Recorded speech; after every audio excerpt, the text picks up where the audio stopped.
our responsibility, our part of the bargain in this case have been done.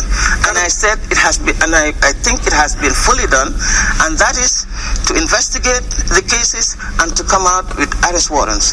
The execution of those warrants is not the responsibility of the ICC. You must remember that. We were set up not to execute warrants. I understand that, but you're taking responsibility for just a tiny portion of this. That is our duty. I understand that. That is the obligation we have. Your court is defined not by its possibilities, but by its limitations. You have no police force. You have no enforcement mechanism. You have no support in the Security Council, it seems. Powerful forces against you there. 3 out of 5 of the permanent members, the most powerful members, are not even parties to the Rome Statute. And your warrants are dismissed around the world and not executed by people who have signed binding international agreements to execute them. They're not worth the paper they're written on, are they? I believe this is incorrect, because we have issued several arrest warrants, and some of them have been executed. Some of them have been executed. But some of the most important haven't. President al-Bashir of Sudan, for instance. I do not think any one warrant is more important than another, because they are charged with atrocity crimes, war crimes, crimes against humanity, and genocide. Their positions or their official capacity does not matter. Let's look at President al-Bashir. What matters is that those crimes have been committed. We've investigated. Just recently, serious crimes have been committed in Mali with respect to the destruction of property. And Niger and Mali work very closely to surrender that individual. You don't want to talk about President al-Bashir of Sudan, because he travels freely around the world despite your warrant to have him arrested.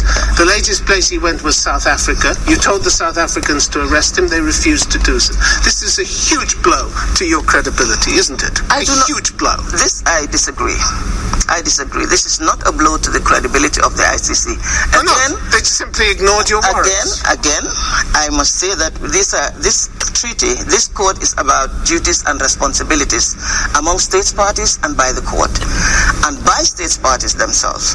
Again, our responsibility is to investigate the case, request for arrest warrants, and the judges have issued those warrants. And we need to take your authority seriously, which they didn't do, did they? They didn't take your authority seriously. South Africa has the responsibility, has the obligation under the statute, has the legal duty to arrest when there is a fugitive on its soil. Which they have that responsibility. And you were deeply disappointed. I am disappointed. I am deeply disappointed. And with the Security Council that took no action either. I am disappointed. And what we were supposed to do again, with respect to that, I believe the court has done. But what is positive in this, Tim, you have to remember, is that the South African judicial system itself took up the responsibility to oblige the authorities to arrest. You're like the surgeon who comes to a patient. The patient dies, and you're saying, "But it was a great operation. It was a great operation. We did a great job. But the patient died.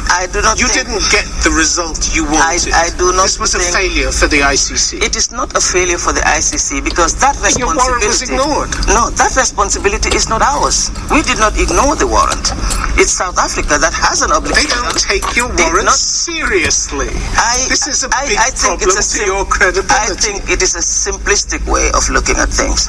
It is really not actually the fault of the ICC, because I tried to explain to you that the ICC was set up like that.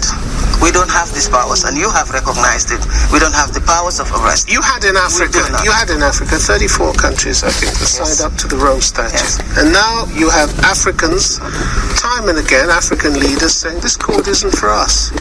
We had President Museveni of Uganda saying at the end of 2014, "I supported the court at first," he said, "but they've turned it into a vessel for oppressing Africa, so I'm done with that court." Kenyan foreign minister, "They're treating us like toddlers. Africa feels marginalized." On your watch, you as an African, you're losing Africa. You're losing Africa's participation in this court.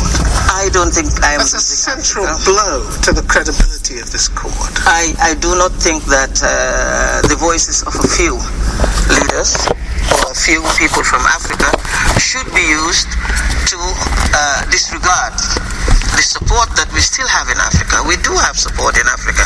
As I told you, just recently, we were an individual was arrested by Africans and surrendered to the court. This is the situation in Mali. And before that, we have had other African countries arresting individuals and surrendering